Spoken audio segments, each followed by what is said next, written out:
Start the recording. Thank you. I'm glad you pointed that out. Okay, so now one more time. Strongest intermolecular forces are present in the solid, weakest in the gas.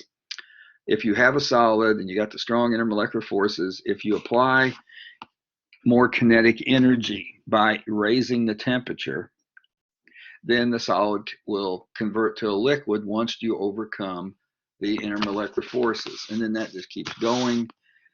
You know, you put more energy into the liquid, you overcome the attractive intermolecular forces between the molecules, the liquid will convert to a gas. And then if you allow the kinetic energy to get out of there one way or the other, it would then convert a gas to a liquid and a liquid to a solid. So then we spent the rest of the chapter,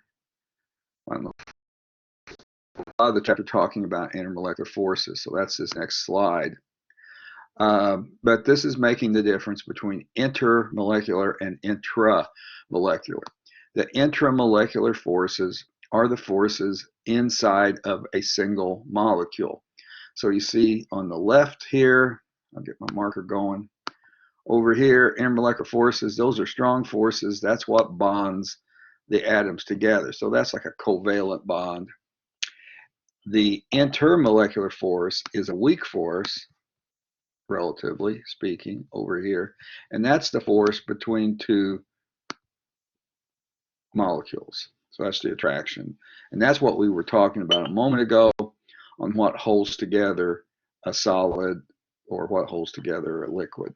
And then with a gas, there's so much kinetic energy that the attractions are no longer having any effect.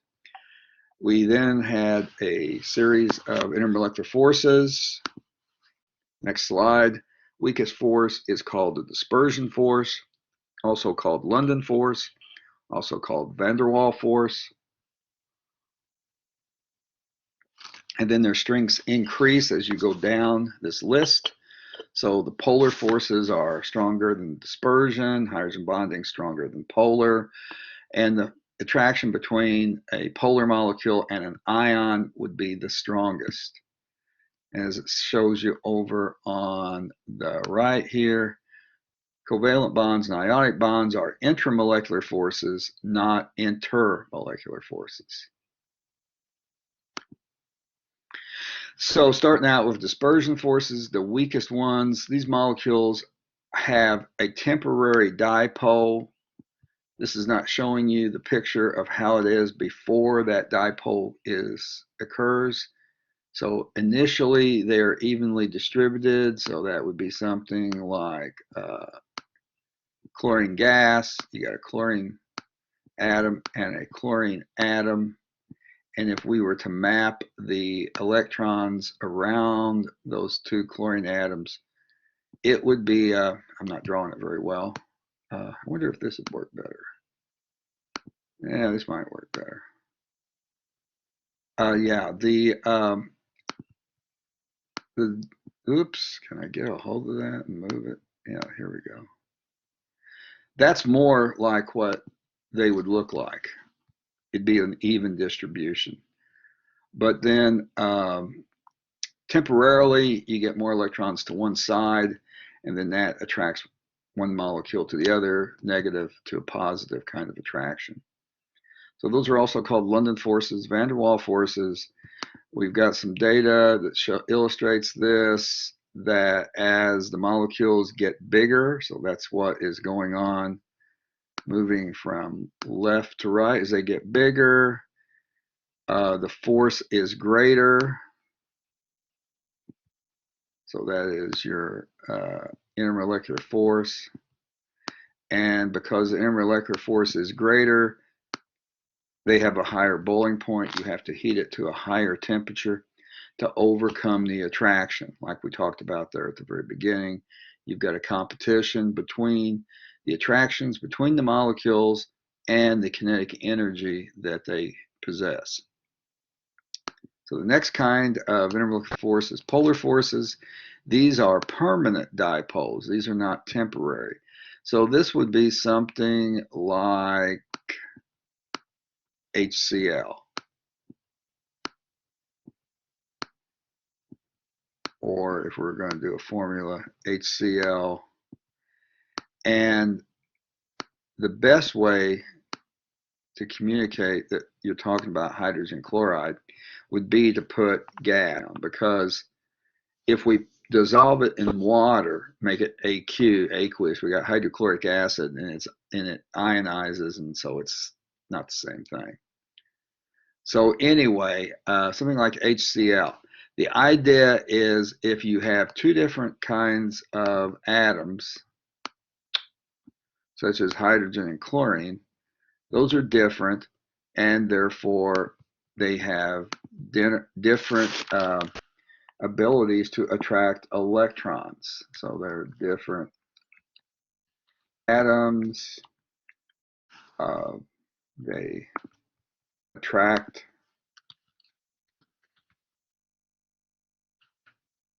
I can't type. Attract electrons. I think I'm still getting it wrong differently. And I still need one more T there. Okay, that's better. They attract electrons differently. And because of that, more of the electrons will be at one side than the other. So for our HCl, or our hydrogen chloride, there's more electrons where the chlorine is than where the hydrogen is. And that different ability to attract electrons is called electronegativity.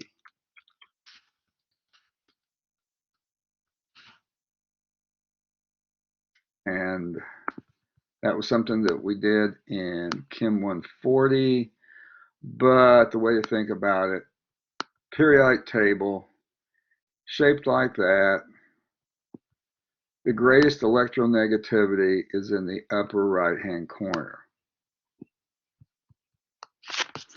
Okay, so now, like I said before, if you want to stop me, raise your hand and I'll stop.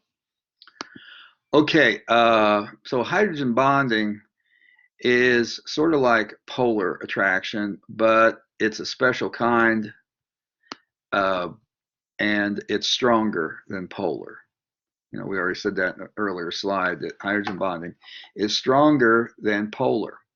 So we have a bunch of molecules here. These are all polar molecules. And what we're seeing is if it is a bigger molecule, then they have a higher intermolecular force. Therefore, you have to heat them more to get them to come apart from each other. But what is weird is for this series of where we've got oxygen, fluorine, or nitrogen attached to the hydrogen, the force is a lot stronger, and therefore, let's see, let me get some other colors going here. Force is stronger, and therefore the boiling points are much higher for these molecules. Now that's going to only be the case if you have a hydrogen attached to an oxygen, like we're seeing over on the left, or a fluorine or a nitrogen attached to the hydrogen. It will not work if, say, oops, my pen stopped. If my hydrogen were attached to a carbon, say, then there would not be any hydrogen bonding, okay? It has to be OH, FH, or NH for that to happen. So then the next slide shows hydrogen bonding specifically in water molecules. And you can see that the hydrogen bonding is only happening between an oxygen that's attached to a hydrogen and a hydrogen that's attached to an oxygen. You would never have a situation where, say, you had two oxygens, there would not be an attraction, okay? And, you know, these are oxygens on two different molecules. Or if we had two hydrogens, there would not be an attraction.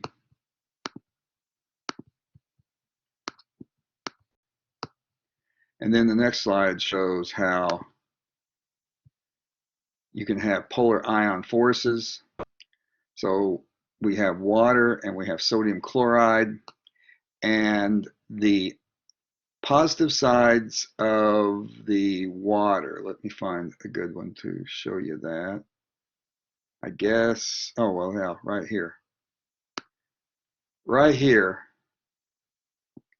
the polar side of the water, positive polar side of the water, is attracted to the negative of the chloride.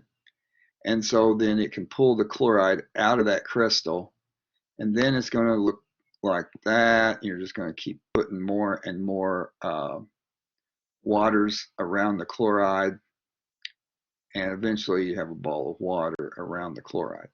And the same thing is going to happen with the potassium, the positive one, except we see that down here. I'm going to change colors. Here we got the negative side of the water being attracted to the positive potassium cation, and then that potassium cation can come away from the crystal. We stick more waters on there, we eventually end up with a whole bunch of waters on there, and that allows our potassium chloride to dissolve in water.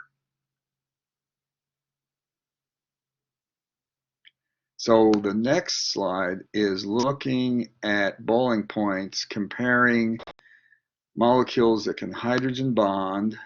Well, so we got these three that can hydrogen bond with one that cannot hydrogen bond. Okay, this one is not hydrogen bonding. So we don't have to heat it up as much. It will boil at a lower temperature. So it'll boil down here a little bit above 35 degrees. Where if we had ethyl alcohol, it would boil at a higher temperature. Now here's where it gets a little trickier. Why does water boil at a higher temperature than the ethyl alcohol? Well, it's got two OHs and nothing else going on. So it's got one OH there, and then it's got another OH on the other side. We've got two OHs in the ethylene glycol down here, but it also has that middle part that does not help with the hydrogen bonding. I'm sorry, I'm doing that wrong. That's not the right way to look at it. The way to look at it is these two OHs are separate and distinct from each other. So therefore, their hydrogen bondability, I just made the word up, is greater than in the water because they are sharing that oxygen. So that makes their boiling point even higher. Okay, let's see what we got here. Oh yeah, so then we switched to talking about solids. Two kinds of solids, either crystalline or amorphous, meaning there's no regular pattern to it. And then we went through the different kinds of solids. You can have ionic, obviously it's an ionic compound. You can have metallic, that would be just a metal. Oh, let me go back to that. But the thing about the metals is their electrons are not in one particular place. They can move around. So it can move from here over to here, then it could move over to there. I'll draw one inside here, but you won't be able to see it very well. It can move like that. They just keep moving around. So that's what causes metals to be conductive. Whether we're talking about heat or electrons, like with electricity.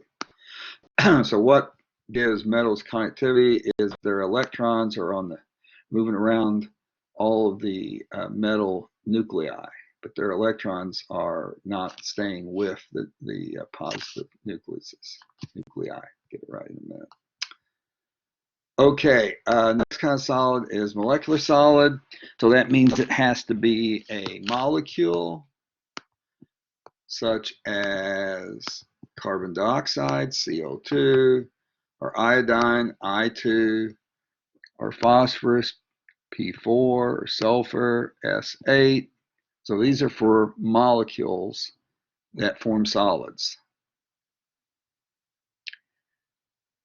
Oh, tells me my video is causing a problem, so I'm going to turn it off. It's probably going to mess up my voice too, so I just shut that off.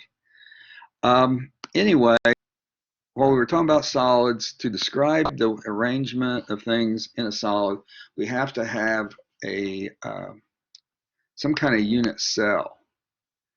And the simplest unit cell is a cube, and so we started out with a simple cubic unit cell. And I'm not going to go through that whole thing about 8 corners and 1/8 of the molecules or atom is inside the cube and all that. Just remember that, let's see, it's on the next slide, that if it's let's just go all the way to here, that if it's simple cubic, it's got one whole atom. It's in pieces. There's 1/8 of each atom that we're seeing pictured there inside the box, but there's 8 of them, so 8 times 1/8 gives you 1. Then body-centered, we have 1 additional atom on the inside, so now we have 2 atoms all together. And then if it's a face-centered cubic, the total is 4. Then another kind of solid is a network, such as graphite or diamond. Graphite is 2-dimensional. These sheets of carbonate can move in opposite directions to each other, and so that makes these a good lubricant. On the other hand, with diamond, all the atoms are locked into well, first off, it's 3D, and all the atoms are locked into particular places, so they cannot move.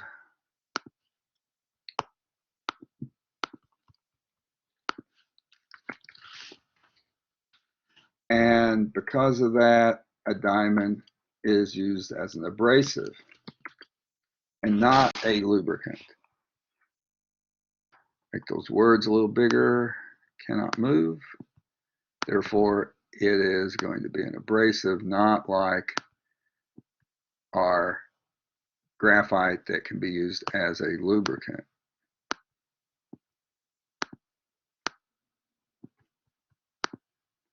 Okay, one more thing on solids. Those are nano materials. The first nanomaterial was the buckyball.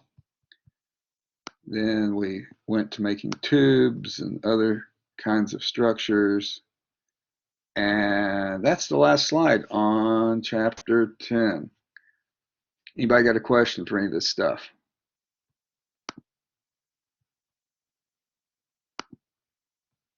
Okay, not seeing anything. Let's put that one away and go to the next chapter.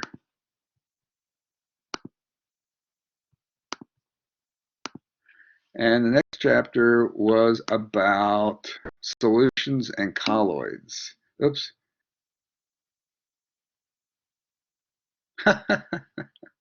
Yeah, well, these used to be in Chem 140, but we never had enough time to really do them unless people just, I don't know, blasted through the chapters and no one was keeping up. So I changed it up to where we moved these 2 chapters to Chem 141 because there's usually more time in Chem 141 than there is in 140. I ran out of time this semester in 140. We never did get to gases. So anyhow. And we really didn't finish the chapter on molecular shapes. So you guys remember all that stuff. Anyhow, yeah, good old days. Here we go. Mixtures. There's different designations you can have. You can have a homogeneous mixture. It's homogeneous. You cannot see any differences. It all looks the same. With a heterogeneous mixture, you can see particles, and the particles will eventually go to the bottom and settle out.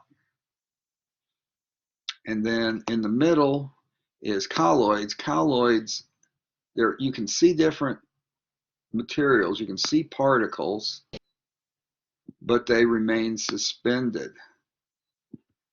Oh God, I can't believe I got this to throw in here. But anyway, I will.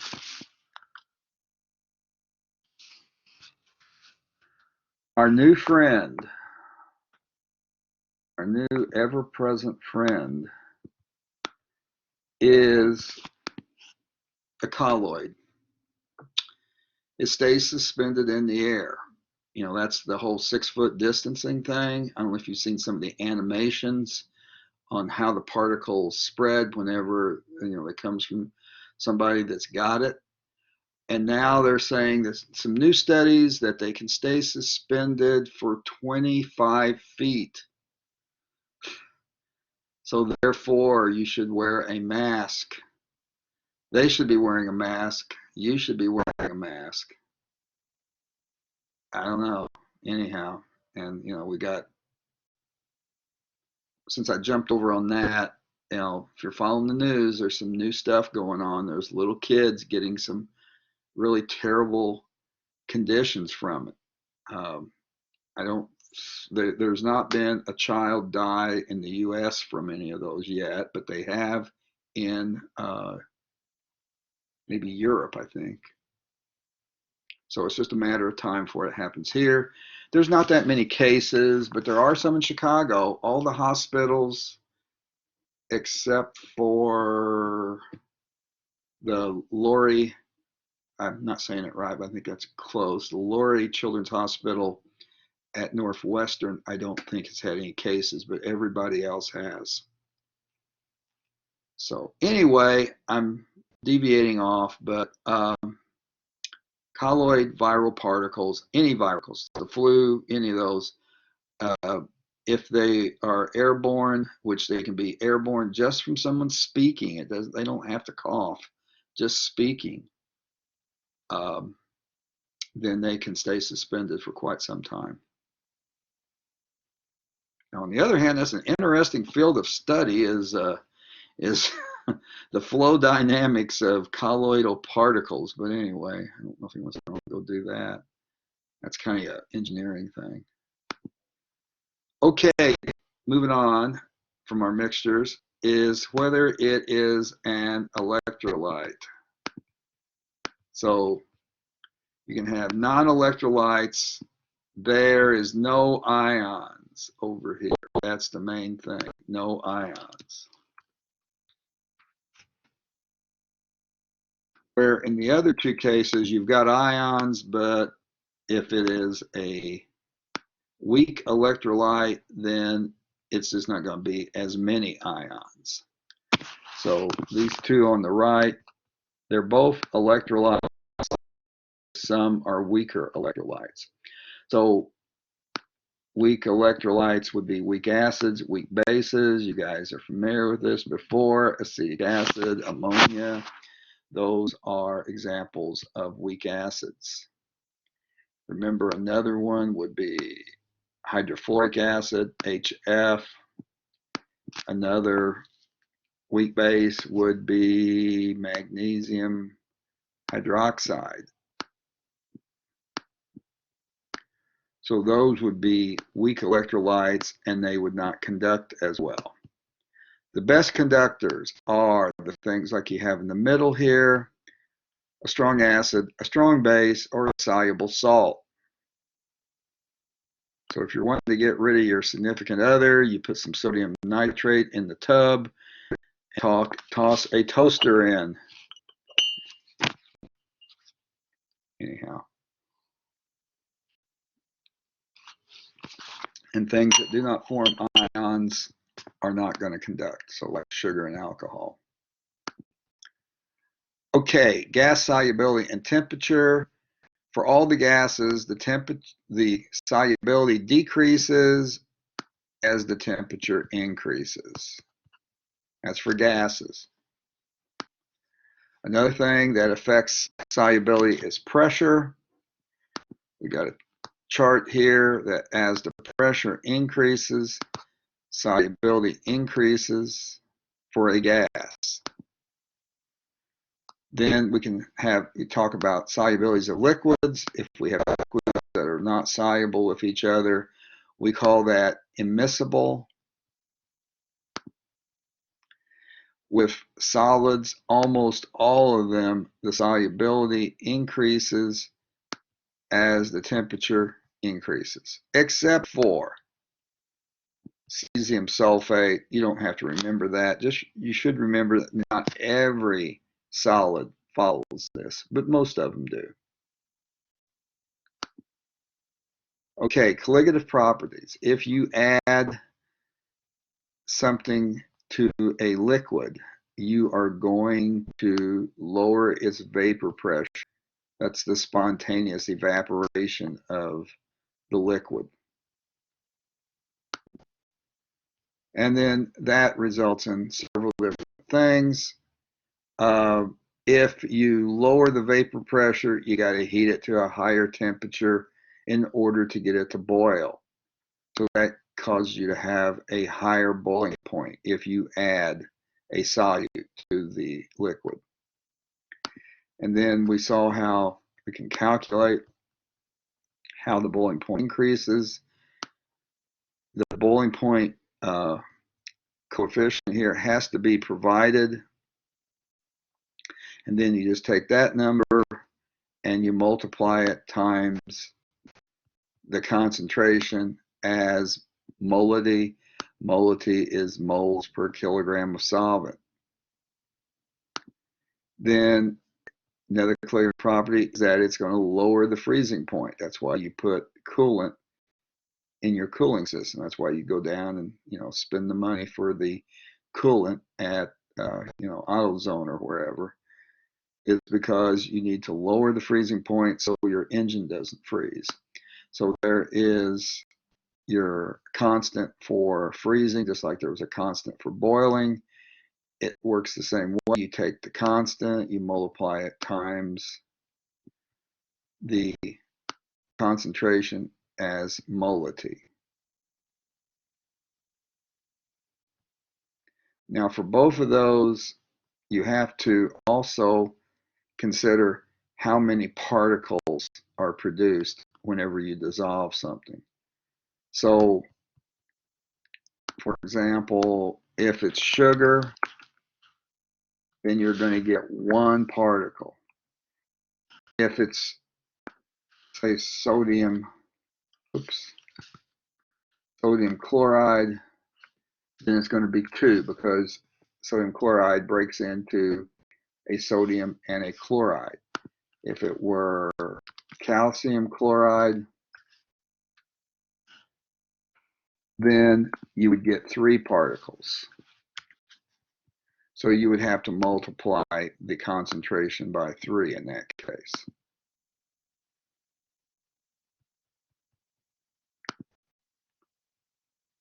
So this is sort of summarizing this thing here. Colligative properties. Adding a solute will decrease vapor pressure, raise boiling temperature, lower freezing temperature. Then we had a couple more topics. We're almost to the end here. One is detergents. Detergents work by having a ionic end and a middle that is nonpolar. Oops, excuse me, not a middle. The other end of it is a hydrocarbon. So we have a polar end and we have a nonpolar end. And so the way a detergent is going to work is that those molecules are going to arrange themselves like we see over here on the right, where you have the ionic part out in the water. It's hydrophilic, meaning it loves water. And then the hydrocarbon tails are going to be oriented to the inside. They're hydrophobic. They are scared of water. They want to be away from the water. And then the way this will work with a dirt molecule is the dirt will go into the middle of this ball of detergent.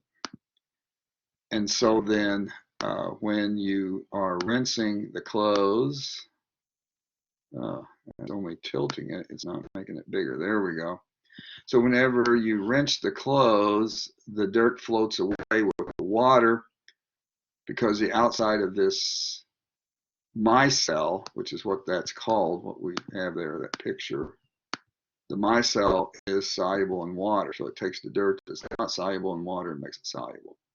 We can take 2 layers of these kinds of molecules and we can make a cell membrane. And that's what's over here on the left. And what this is depicting is that molecules that are out in the fluid on one side cannot get to the other side. There's a barrier unless there's some mechanism for them to get through. So they are blocked from getting through. And then this slide here is a way to think about solubility. Things that are alike dissolve in those. So the most soluble here for water, the one that's most like water, is ethyl alcohol. The one that's the least soluble is ethane. And then this one in the middle, it's polar. So it's sort of like the water. It's not got the hydrogen bonding in, but it's close enough that it will be like the water. Okay, that's the end of this chapter. Anybody got a question?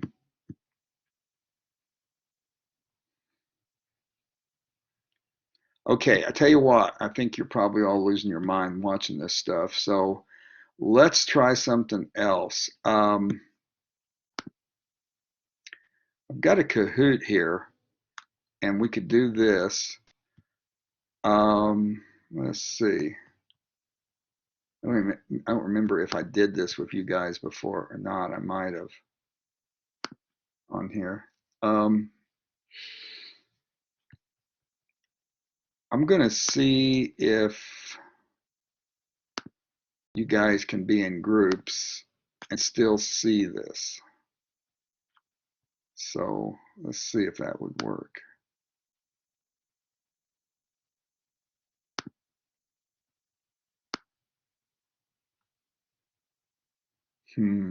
Doesn't look like we can. Okay, then let's not do groups. What we'll do is everybody will be their own group, okay? You won't be able to talk to each other unless you're chatting on text while you're doing it or something, but otherwise, you know, not on the chat here, but on the, excuse me, like using a text message. So anyway, I'm gonna go back to sharing, and I'll share the Kahoot window, and we'll just go do this one. Okay. So let's see. I'll go back to sharing, and here is this, and we're gonna play it.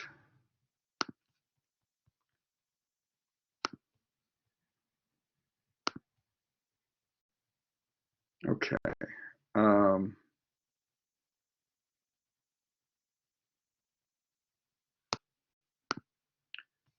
What kind of music do we want? Oh, disco. Okay.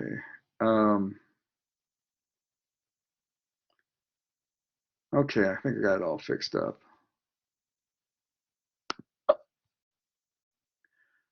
So anyway, why don't you guys on your phone, or I think maybe you could have two windows going on your computer.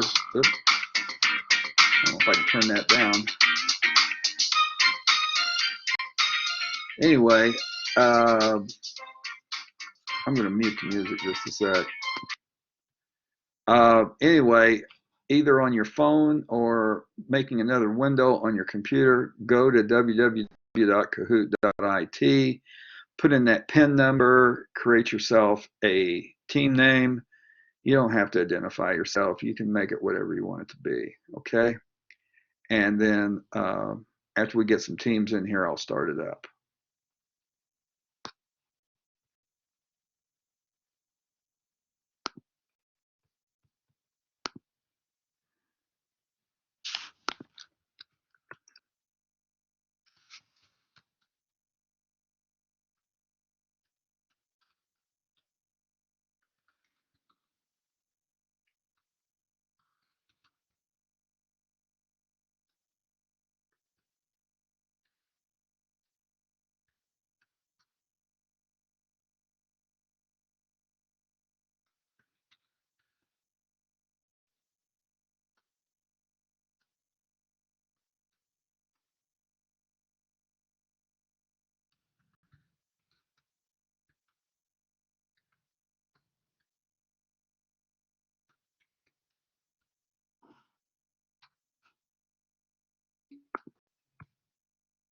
Pizza, pepperoni, Fatima, BZB. Well, I know there's more than 3 people around, so I'm going to wait a while here. I'll turn the music back on now.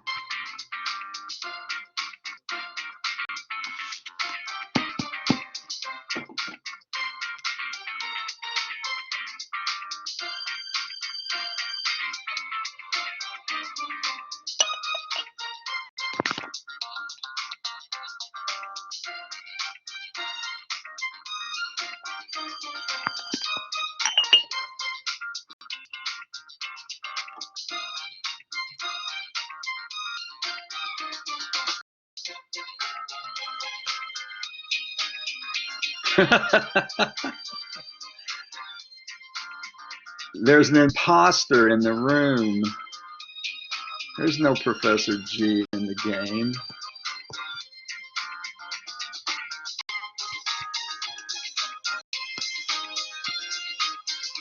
Okay, we're getting a bunch. Okay, guys. Keep going. Hi.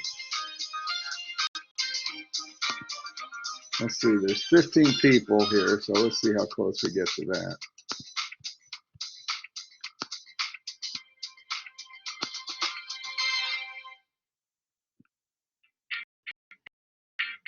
Okay, we got 10.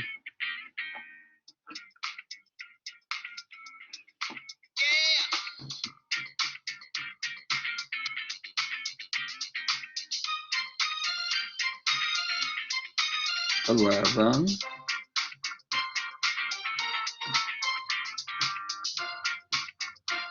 12.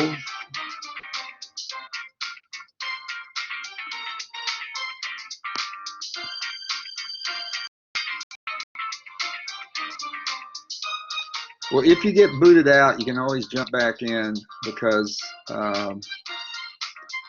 it will still be displaying the login. Okay, we got 12 people out of 15. I think it's close. Sorry about my weird announcements that are going to pop in. So I'm going to hit the start, and here we go, okay?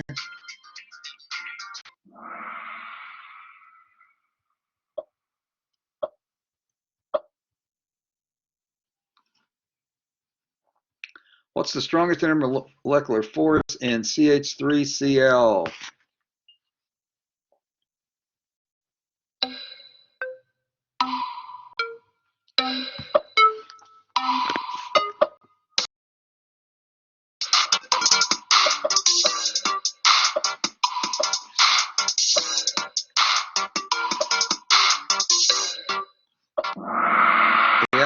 it's dipole. CH3Cl would have a dipole. Okay, so that would be the strongest force. Does not have a OH or an NH, so it can't hydrogen bond. And it would only be dispersion if it could not do any of these others. And covalent bond is an intramolecular, not an intermolecular. So there you go. Meadow. That's a nice name. Meadow. Okay. Oh, God. Okay. Here's a serious one. The Ka for hydrogen cyanide is 4.9, 10 to the negative 10. What's the value of the Kb for the cyanide, the conjugate base?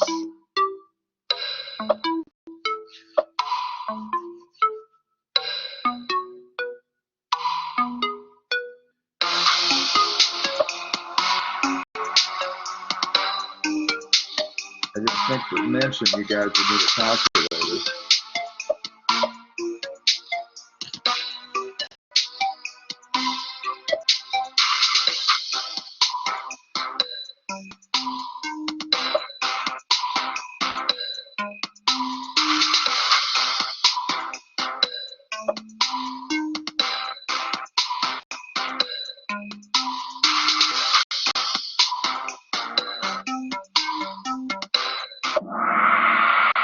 Okay, the Ka times the Kb is going to be equal to the ionization constant for water, and that's 1 times 10 to the negative 14. So let me see if this would work. Yeah, I guess it will work. Okay, so 1 times 10 to the negative 14 divided by 4.9 times 10 to the negative 10. Oh boy, now I gotta convert that into scientific. So moving the decimal, 1, 2, 3, 4, 5. You get 2 times 10 to the negative 5. Okay, well that worked okay. Let's do the next one. Oh, metal. Oh, metal got pushed down. Anyhow, the value of the pressure equilibrium constant using this equation and those numbers.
Okay, guys did pretty good with that. I had an idea here. I think this will work.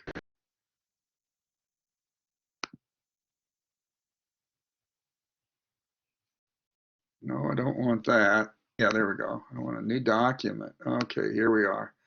So, and I need to show the equation. So there's the equation, and then I'll pull my text edit back on top. So, and I'll make the font humongous. So anyway, the equilibrium constant K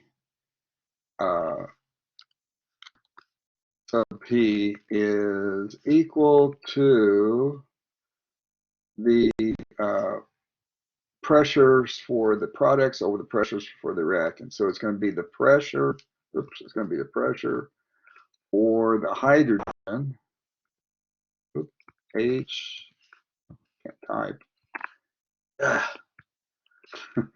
the pressure for the hydrogen times the pressure for the iodine.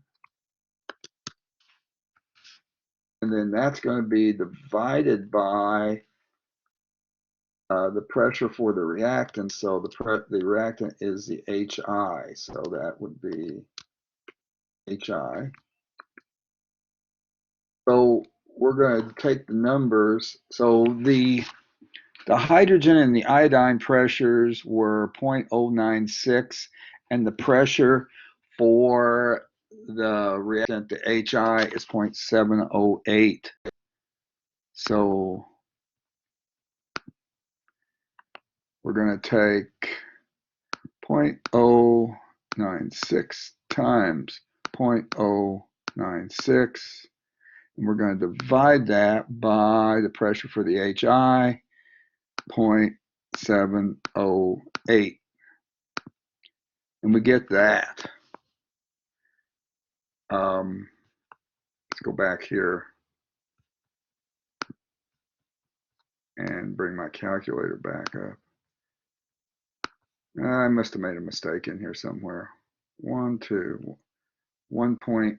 Okay, so the exponent's right. This is saying it's the green answer.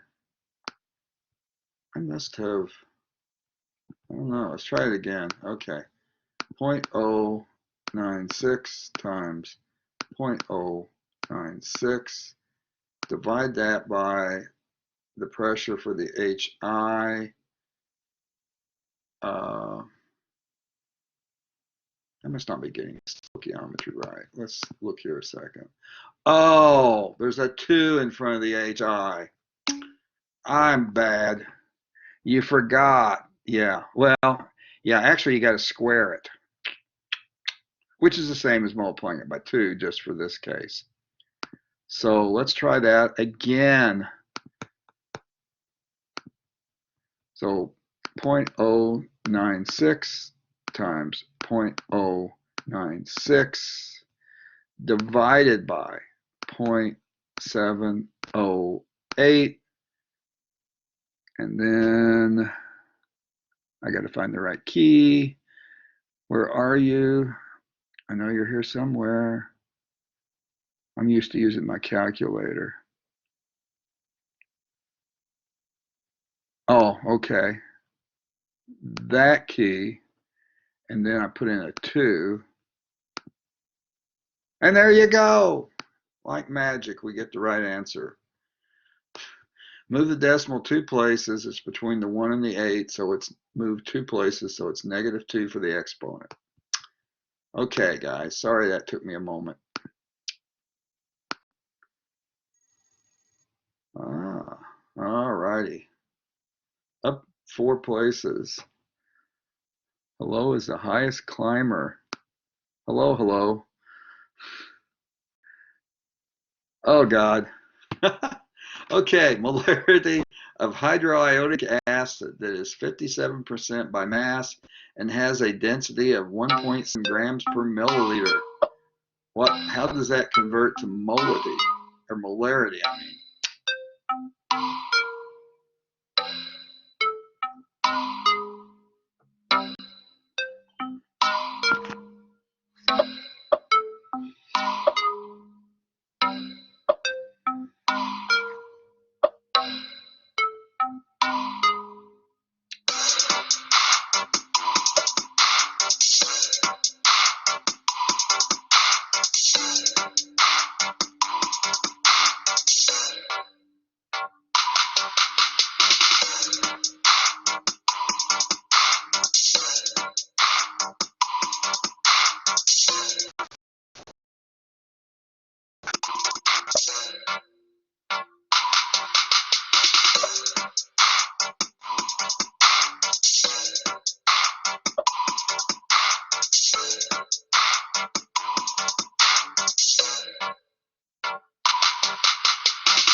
Okay, well, let's look at that for a second. So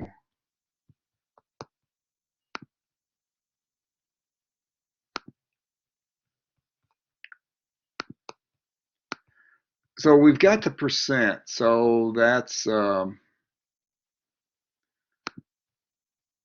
make the font big. So that means that it's 57 grams per of HI per 100 grams of the solution. And we want to have it in molarity. So molarity is going to be equal to the moles per liter of solution. So that means you got to convert 57 grams of HI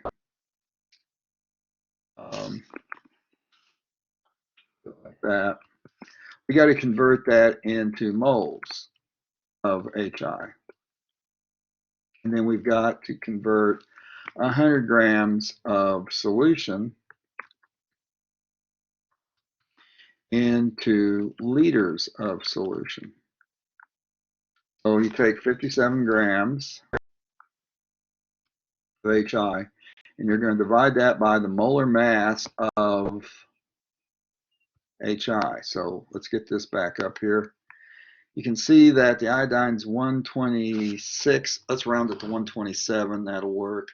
And the hydrogens are 1.008. We can round that to 1. So that's going to be 127 plus 1, or 128 grams per mole. Okay, you guys, I hopefully followed that. 128 grams per mole. So that number, 57 divided by 128 is that value, 0.4453125 moles. And then we got to convert the 100 grams of solution into liters of solution. So 100 grams solution, the density is 1.70 grams per milliliter. So you're going to multiply that times 1 milliliter over 1.7 grams. Then you need to convert that to liters, so you're going to multiply that times 1 liter over 1,000 milliliters. So then our grams of the solution are going to cancel the grams of solution, the milliliters are going to cancel the milliliters, and you're going to be left with liters. Get my calculator back up here. I've never done this way before. This actually works pretty good. So 100 times 1 times 1. It's times the 1 milliliter and times the 1 liter. So that's all we got to do with for the numerator. Now we're going to get the denominator. So divide that by, and we're going to divide it by the 1.7 and by the 1,000. So to keep those together, put them inside of parentheses. So you're going to need a left parentheses. Now you can go 1.7 times 1,000. And then a right-hand parentheses. So that's going to take the 1.7 and combine it with the 1,000. Now we finish our division by hitting enter, and you get this number. So I'm going to paste that in. So now what we got to do to get the molarity again is it's moles moles per liter. So it's going to be equal to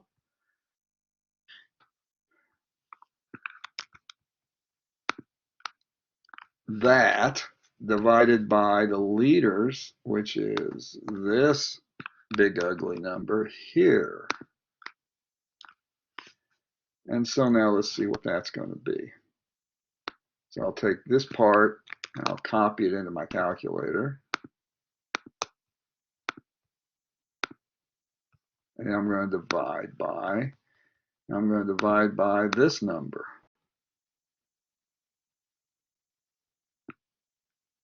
I think I better try that again. Let's go all the way. Yeah, there we go.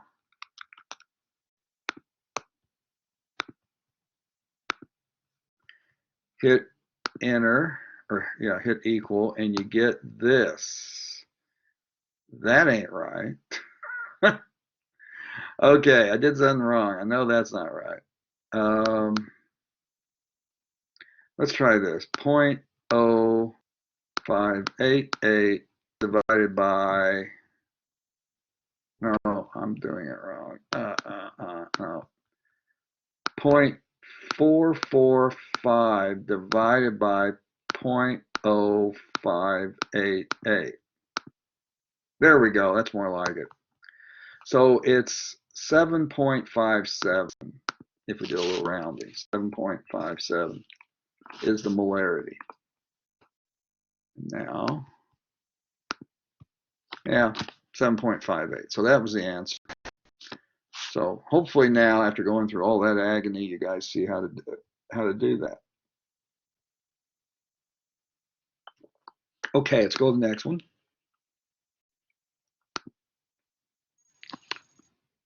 Tough round. Oh, yeah, it was. Okay. What order reaction does the graph represent? This is just strictly memorization. We got 1 over the concentration versus time.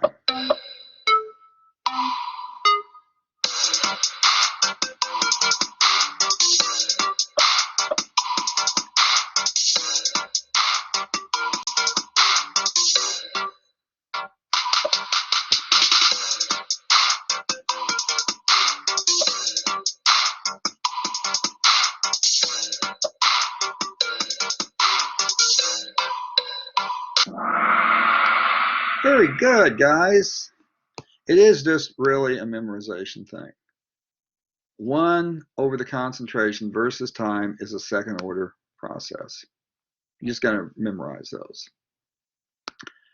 Okay, things did not change a whole lot. Boy, Professor G's pretty good. Hey. Anyway, silver nitrate reacted with lithium chloride or magnesium chloride or ammonium chloride, and the heat of reaction, the delta H, the enthalpy of reaction, is negative 65.5. Why the same value?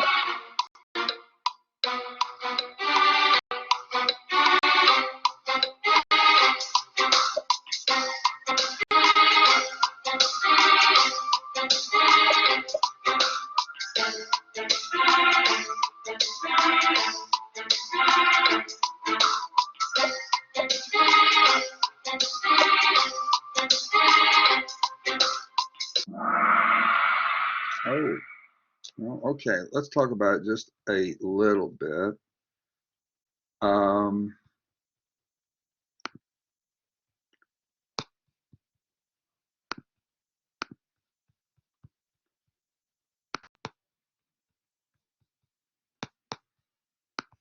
Okay, so you're going to react any of those together. So let's just do the first one. So you got lithium chloride, and you're going to react that with silver nitrate, AgNO3, and so your products are going to be lithium nitrate that we don't care about, oops, NO3, and silver chloride, which is going to be a solid. This is a precipitation reaction. Everything else is going to be ionic. So the lithium chloride is Li plus chloride, and then the silver nitrate part is Ag plus and nitrate, NO3, and then that's got one negative charge. Now the other side of the reaction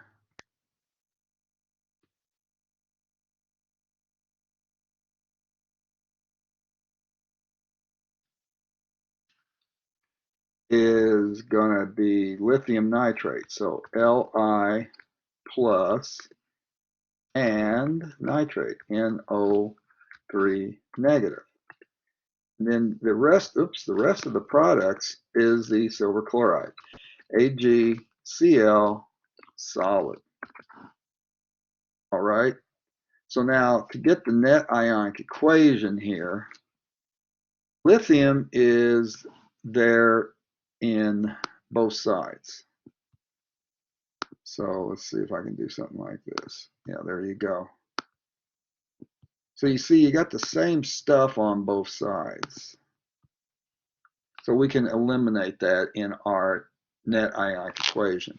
The chloride, though, is tied up in the silver chloride solid, so you got to keep it. You got to keep the silver cation because it's in the precipitate. But then you get to the nitrate that's in the reactant side, and it's also present in the product side. So those can all go away.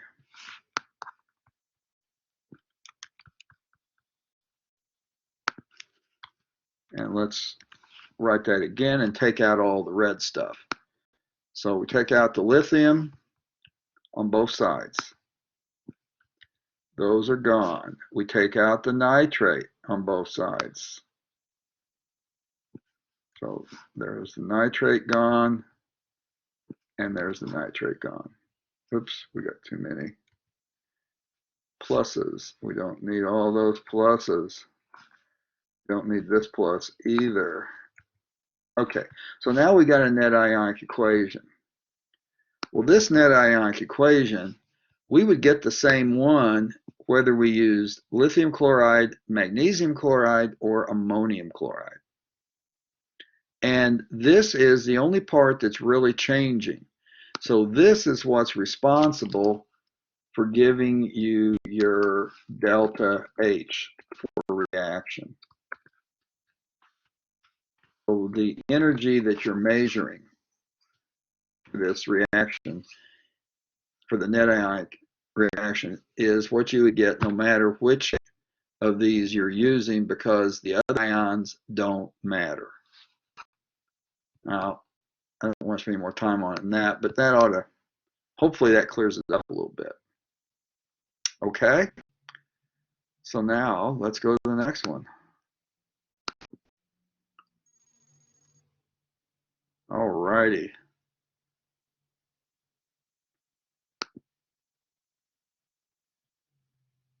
So this is looking at the picture and figuring it out. What's the reaction intermediate?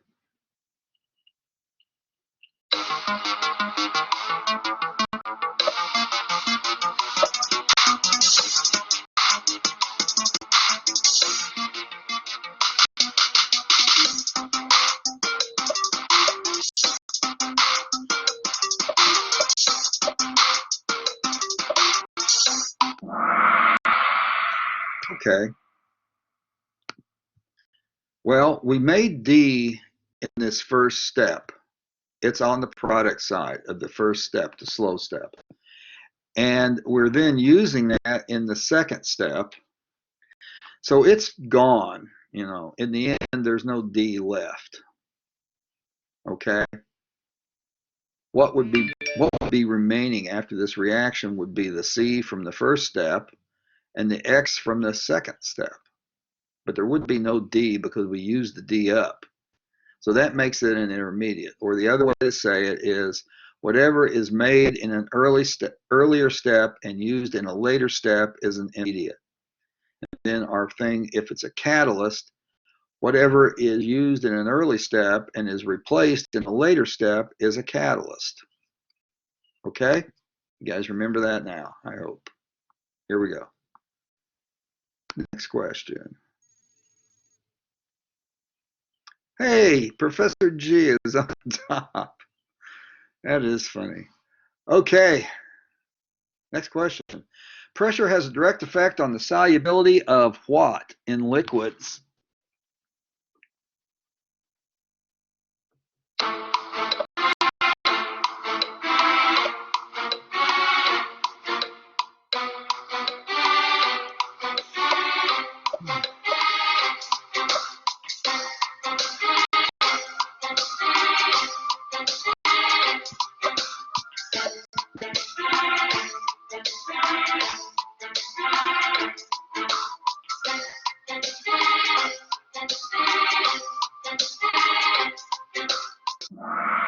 Yeah, the only thing that can be affected is a gas. Pressure will have no effect on a solid.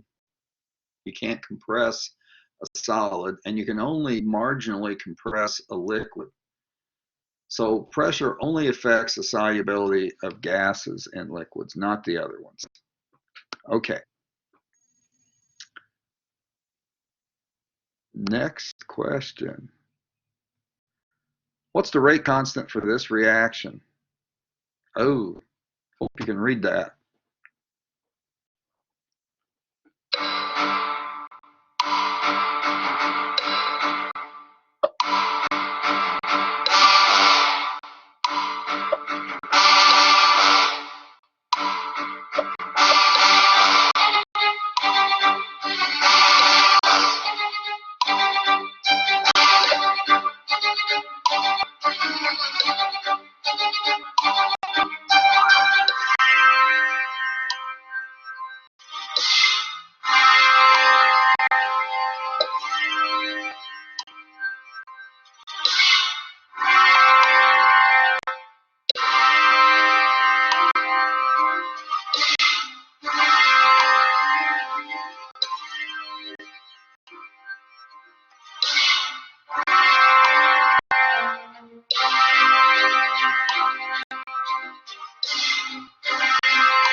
Okay, first thing up, for a rate constant,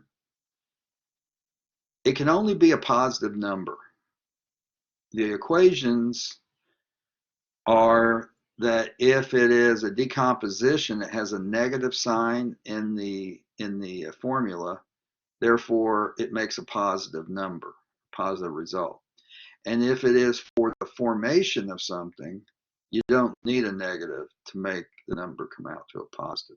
So you could eliminate the two negative numbers immediately and only pick one of the two positive numbers.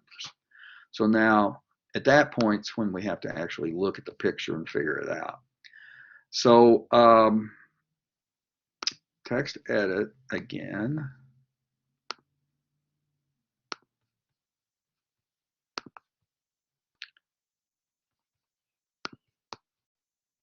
So looking at this, it's for the, I don't remember what they were actually asking. Oops, hang on a second, guys. Let me look. Rate con, well, that's, yeah, okay. Well, anyway. So we're going to have to assume this one is a formation. Okay? Because it really didn't say which way we were going.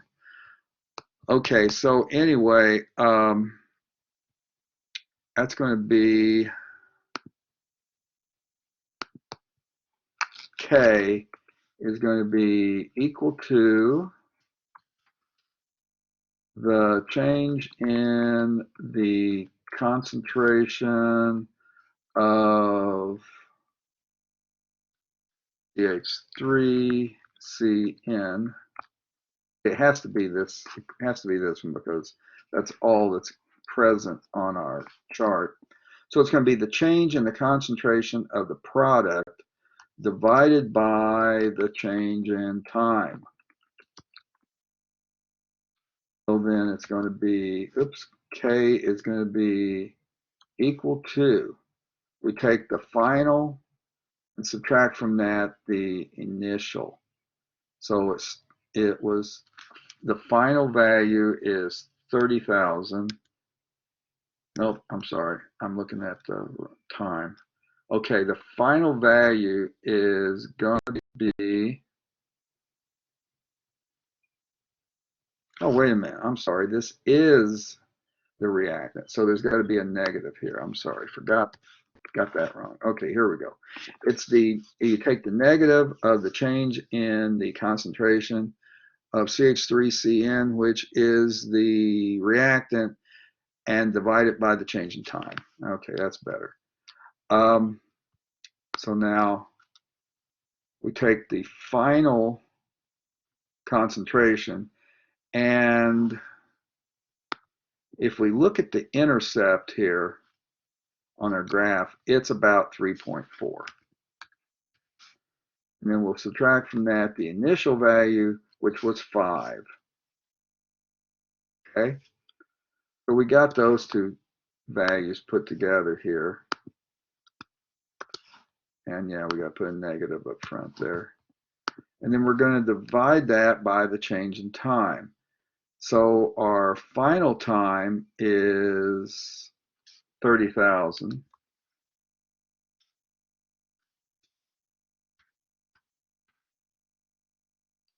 And our initial time is 0, so that's easier. So it's going to look like that. Well, then, simplifying that a little further, K is equal to the negative, and that's going to be 1.6. 1.6 divided by, and it's going to be a negative 1.6. So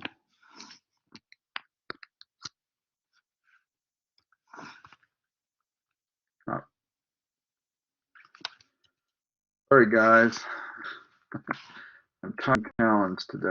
-1. There we go. Okay, so it's a negative 1.6, the difference between the 3.5 and the 5. And then down here, it's going to be 30,000.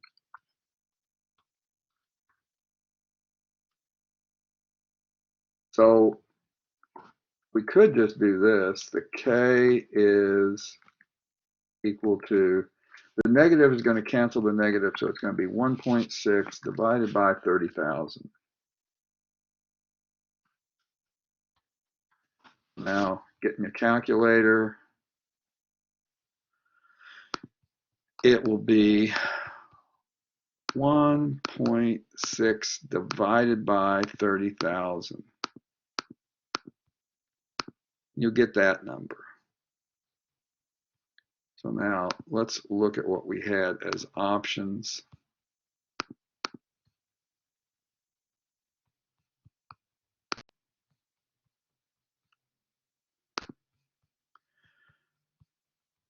Sorry, this needs to get moved over a little bit. There we are. Now we can see it.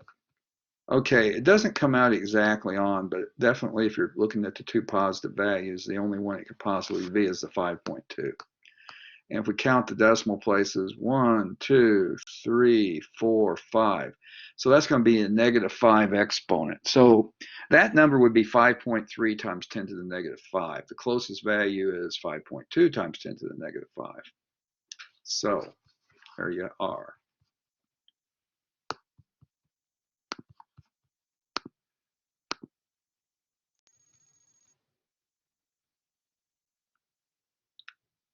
I think we lost our, oh, I think I muted it. Sorry, did I do that? Huh, okay. Yeah, I muted it. I don't know how to unmute it.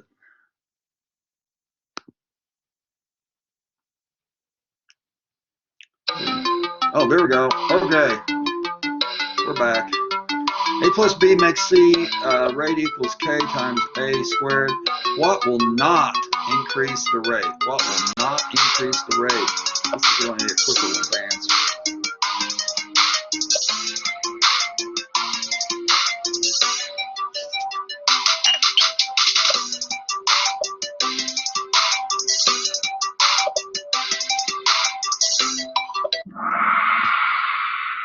Yeah, if you change the concentration of B, it's not going to change the rate. Because if you look up at the rate law, the rate is equal to the rate constant K, concentration of A squared, but there is no B in there. So changing the B has no effect. What this also tells us is that it's zero order for B. That's why it's not in the rate law. So changing B will have no effect on it. If you change A, it will. Okay?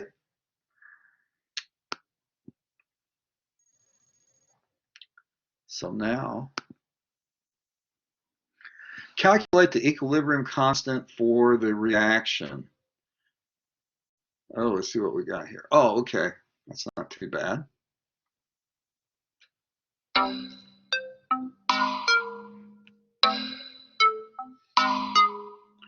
You're going to combine those two reactions together so that you get the one that's in the question.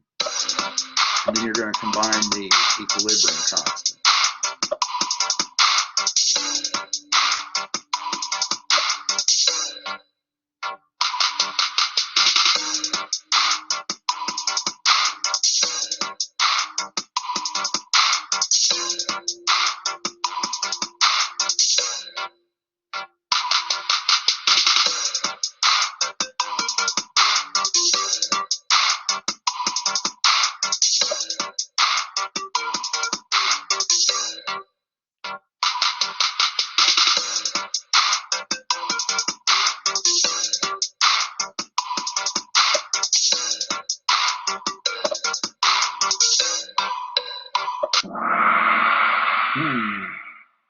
Well, let's look at it. So we got this to try to figure it out from. So that first reaction has the hydrogen gas on the left. The one we're trying to get has the hydrogen gas on the left. So we can leave it alone. Oops, I'm clicking in the wrong place. No, I don't want to click there. Stop. No, whatever. So, and also there is one H2 and there's one H2 in the reaction we're trying to match up with. And also we will have H2O on the right, and we only need one, so that matches the reaction. But then if we look at the next reaction, we've got carbon monoxide on the left and carbon dioxide on the right. But if we go back to here, it's the reverse of that. Carbon dioxide's on the left, carbon monoxide's on the right here. So we need to flip that reaction. We need to flip this second one. So if we flip it, the equilibrium constant becomes the reciprocal of what it is right now. That's because, you know, equilibrium constants equal to the products over the reactants. But now we're making the reactants the products and the products the reactants. So that flips that equation. So that's going to make this the reciprocal. So it's going to be 1 over 490. Then to combine equilibrium constants to get a new one, if we can add those together, if we can add the reactions together, you don't add the constants, you multiply them. So you're going to be basically taking my calculator. Oh. Whoa. There we go. I get my phone to shut up. Why is it doing that for? Oh, that's irritating. No, don't want that. Don't want that. Oh, I just bailed. Oh, shit. Oops.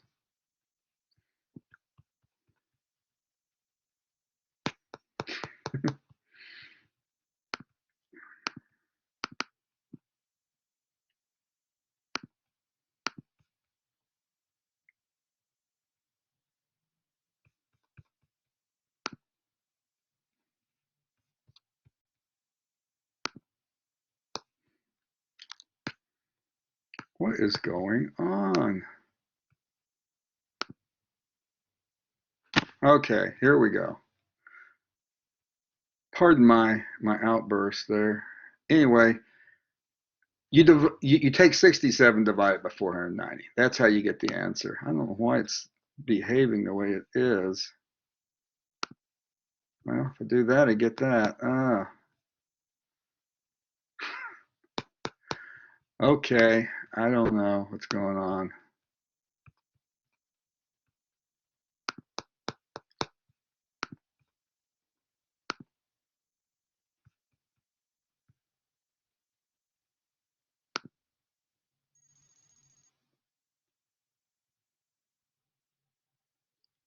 So anyway, I'm going to end this.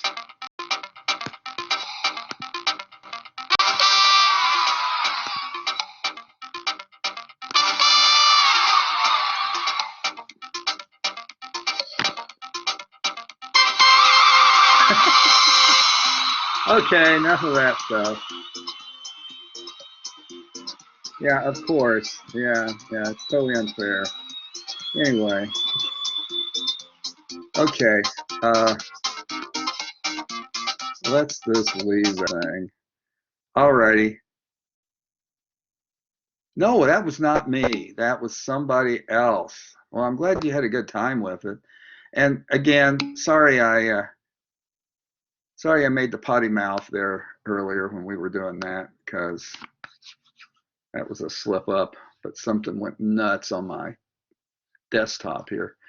Okay, we got about 3 minutes. Don't even worry about Yeah, I know you guys. Yeah. Anyway, whatever. Okay. Here's the deal. Okay, our exam's Monday, this same time. I've got an evening class, and I'm doing a review with them tonight. So if you want to join that review, send me an email. It's going to be at 6 o'clock. So let me say this on chat here.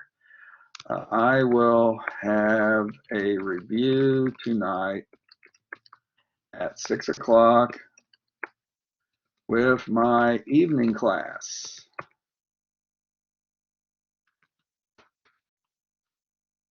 If you want to join it, please email me. And you'll have to do it like, say, 30 minutes. So like email me by 5:30, because I'll have to send you a link to be able to get to it, because it's over in the other class. Now, I know some of you guys are not available then, and it's not, definitely, it's optional for the evening class, so it's optional for you too. But if you want to do some more, review stuff, that would be tonight at 6 o'clock. So send me an email by 5:30 so I know to send you the link. Okay, everybody got it? So is there any question or anything you want to say?